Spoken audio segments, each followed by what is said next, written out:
Les acteurs des collectivités territoriales ont toujours revendiqué la mise en place d'un statut uniforme, donc unique et sécurisant donc, pour l'ensemble des agents des collectivités locales.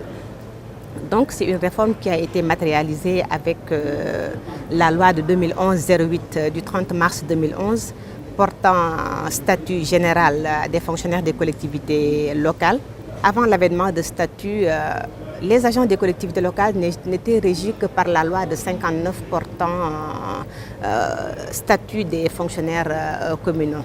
Donc il faut dire que l'avènement de statut est vraiment bénéfique et apporte en matière de perspective beaucoup, surtout pour la carrière des agents des collectivités locales.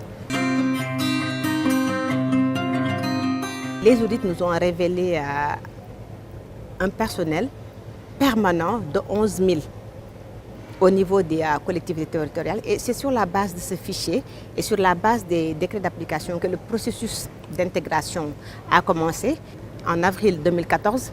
Il s'est parachevé donc en 2016 et les 10 000 agents ont été intégrés donc, dans la fonction publique locale suivant les diplômes obtenus en cours de carrière. Donc présentement, les commissions de calcul de l'ancienneté civile, donc conformément aux dispositions des textes, donc, sont en train d'être calculées pour les agents qui ont été proposés à différents corps de fonctionnaires. Donc les exécutifs locaux qui ont le pouvoir de nomination ont pris des arrêtés de nomination donc, en ce sens.